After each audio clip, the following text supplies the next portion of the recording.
Assalamualaikum warahmatullahi wabarakatuh. Selamat pagi anak-anak soleh dan soleha. Semoga kita selalu diberi kesehatan oleh Allah Subhanahu wa Ta'ala. Amin. Nah, pagi hari ini kita akan mempelajari tentang subtema 3, pengalamanku di tempat bermain. Sekarang kamu siapkan dulu alat tulis dan bukunya. Kita akan mengulang tentang pembelajaran yang lalu tentang permintaan maaf. Teks percakapan yang berhubungan dengan budaya meminta maaf. Permintaan maaf merupakan ungkapan penyesalan untuk kesalahan yang telah diperbuat. Tujuan meminta maaf adalah memperbaiki hubungan setelah kesalahan terjadi. Meminta maaf juga berguna untuk menjaga kerukunan dan keakraban dengan siapa saja. Oleh karena itu, kita harus meminta maaf jika telah berbuat salah, baik disengaja maupun tidak disengaja. Setelah meminta maaf, kita harus berjanji untuk tidak mengulangi perbuatan tersebut. Permintaan maaf bisa terdapat pada sebuah percakapan. Nah, berikut contoh percakapan yang mengandung permintaan maaf. Percakapan berjudul bermain bola. Dio dan teman-temannya bermain sepak bola di lapangan. Anto, Dio, oper bolanya padaku. Dio, baik. Dio menendang bola ke arah Anto. Tendangan Dio terlalu kuat sehingga mengenai badan Anto. Anto, aduh. Dio, maaf Anto, aku terlalu kuat menendangnya. Anto, tidak apa-apa. Seharusnya aku agak mundur saat menerima operanmu. Dio, terima kasih Anto. Aku akan berhati-hati saat menendang bola lain kali. Anto, aku juga. Ayo kita bermain lagi. Nah, pada percakapan bermain bola antara Anto dan Dio, di sini makna permintaan maaf pada percakapan di atas adalah mengakui kesalahan karena tidak hati-hati. Setelah kita mempelajari tentang kalimat permintaan maaf, sekarang kita membahas tentang membaca indah puisi anak tentang lingkungan. Nah, pernahkah kalian mendeklamasikan puisi? Mendeklamasikan puisi artinya membaca indah puisi, yaitu membaca puisi dengan lagu dan gaya, misalnya dengan gerakan anggota tubuh.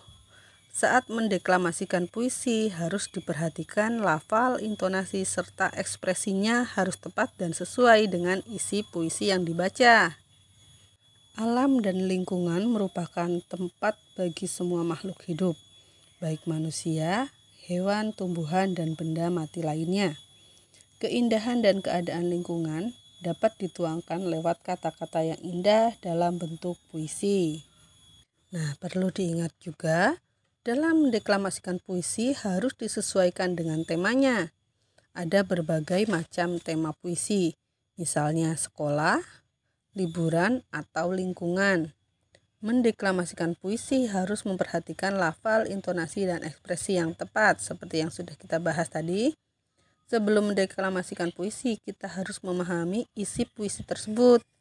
Dalam puisi sering terdapat kosakata baru. Mengetahui makna kosakata baru dapat membantu kita memahami isi dan pesan puisi. Pesan puisi merupakan tujuan penulis tersebut.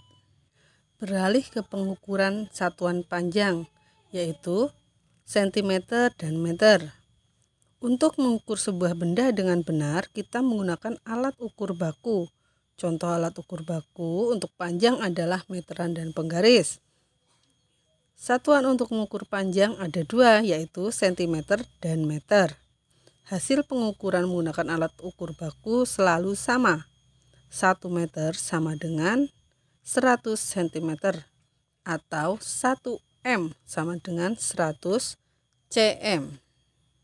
Ingatlah kembali satuan baku untuk mengukur panjang. Diketahui 100 cm sama dengan 1 M. Maka 120 cm sama dengan 1 M 20 cm. Ada bermacam-macam alat ukur baku yang digunakan untuk mengukur panjang. Alat ukur baku yang sering digunakan dalam kehidupan sehari-hari adalah penggaris dan meteran. Ada beberapa jenis meteran, antara lain meteran kain atau meteran pita dan meteran gulung atau meteran roll. Sekarang kita akan mempelajari tentang bentuk tarian dengan hitungan. Gerakan tari merupakan gerak anggota tubuh yang teratur, berirama dan memiliki tempo. Gerakan tari melibatkan semua bagian tubuh dari ujung kaki sampai kepala. Unsur utama dalam tari adalah gerak. Gerakan tari melibatkan gerakan kaki, gerakan badan, gerakan tangan, gerakan bahu, dan gerakan mata. Perhatikan pepohonan yang ada di sekelilingmu. Saat tertiup angin, pohon tersebut akan bergerak ke kanan dan ke kiri. Gerakan tersebut bisa dibuat gerakan tarian. Perhatikan gambar di atas. Gerakan mengangkat kedua tangan sambil melambaikan tangan ke kiri dan ke kanan. Itu untuk gambar pertama. Gambar kedua, gerakan berputar. Gambar ketiga, gerakan berayun ke depan dan ke belakang. Dalam tarian, kita mengenal pola lantai, yaitu perpindahan, pergeseran, dan pergerakan posisi dalam sebuah tempat untuk menari yang dilakukan oleh seorang penari membentuk pola lantai. Pola lantai berguna mempermudah melakukan gerakan atau perubahan pada pola yang dilakukan dalam pertunjukan seni tari. Berikut contoh pola lantai. Yang pertama, pola lantai lurus. Yang kedua, pola lantai segitiga. Yang ketiga, pola lantai lingkaran. Tumbuhan yang terkena angin dapat bergerak-gerak. Gerakan menirukan tumbuhan yang teratur dan terangkai dengan baik dapat membentuk sebuah tarian. Apalagi jika diiringi dengan musik yang tepat akan menjadi tarian yang sangat menarik. Perhatikan contoh gerakan tarian berikut.